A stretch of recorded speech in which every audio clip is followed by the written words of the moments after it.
This video is very quickly going to talk about some diet psychology. So I'm going to talk about a couple of things here that I see with a lot of people, a lot of my clients, and obstacles that they have faced, and kind of advice I can give you before we even start. So the first thing I want you to be aware of is your environment. Now, our environment is basically comprised of the people we hang around with and the places where we are, whether it's work, whether it's at home, whatever it is. Now, our environment dictates basically our habits, and our habits dictate our actions. So we need to make sure that our environment is as positive as possible for our plan for the next 12 weeks. Okay, so what I mean by that is that basically if you are living in a house, in a kitchen that has lots of junk food, that doesn't have much fruit and veg, that has lots of fast food, the chances are you're probably going to eat those things. If you hang around with people at the weekend who drink 2 nights a week, eat loads of rubbish food, order food in, you're more likely going to also participate in those habits. So it's really important that we're aware of our environment and we are aware of the people we hang around with and the places we are. Now, I'm not saying you have to go and change all your friends, but what I'm saying is that just be mindful and maybe plan ahead and prep. Like, for example, if you know that your friends go out drinking 2 nights of the weekend, you know that that's not going to be very good for your adherence to your plan. So maybe try and suggest doing something else with them, going to the cinema, arrange a card night or something at the house or something like that. Again, you just have to try and play with things to make it work in your favor, because it's very easy to get sucked into these different habits that are kind of done by other people. You can fall into that trap very, very easy. So that's the first thing I want you to be aware of. Habits are super important. So our habits and our routines is what's going to dictate basically if we're successful. So if you forget like to plan your food, or if you forget to plan and prep your gym bag the day before, or if you don't get up in time, these things are all negative habits, and our whole day can be comprised of positive, negative, or neutral habits. Brushing your teeth in the morning is a positive habit. Going for a shower is a positive habit. Cooking your breakfast is a positive habit. Going to bed too late is a negative habit. Okay, so we need to make sure that our day comprises of more positive habits compared to negative habits. And I want you to think about, what are all the things I do on a day-to-day basis? Are they positive, negative, neutral? Which ones could I change? How could I switch them around? And that's really important when it comes to building a routine for the gym, building a good idea of nutrition, and eating in the way that's going to help us achieve our goals. Okay, now the next thing I'm going to talk about are some tools that's going to help you maybe overcome hunger, cravings, and things like this. The first thing is to take your time with your food, chewing your food. This is something that I know myself I struggle with.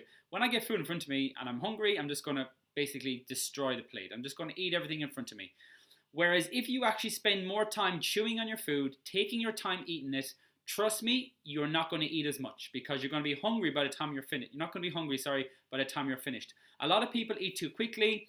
Their hunger hormones haven't kicked in yet, and their satiety hormones haven't kicked in yet. They don't feel full, and therefore they think they're still hungry and they go for more calories.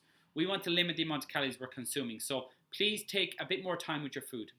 The second thing, next little tool and little hack I would suggest, is drinking a large glass of water or a pint of water before you sit down to eat. This is automatically going to make your stomach feel fuller, and therefore there's more volume in your stomach. You're not going to want as much food. And the third thing, really, really easy. Please cover your plates with green veg and salad and things like this, which are super low in calories and basically will fill you up. Okay, so this is why vegetables, not only are they full of vitamins and minerals and all those things, but you can eat so much of it for so little calories. So your breakfast, your lunch, your dinner, your 3 main meals of the day, I want you to make sure you're having lots of green leafy veg with those, all vegetables, salad, obviously without the cooking oils and the dressings and all those extra calories we don't need. Okay, so they're my 3 top tools. Now, some different things I'm just going to make note of. Cooking oils. Don't use cooking oils when you're cooking your food. Use 0-calorie spray oils. Stay away from coconut oil. These things are just extra calories. If you're bulking to try and get bigger, fair enough, they're an easy way to get calories in. But if you're trying to diet and get lean, this is just crazy. We can't taste the calories. It's not real food. And it's just something we cook with.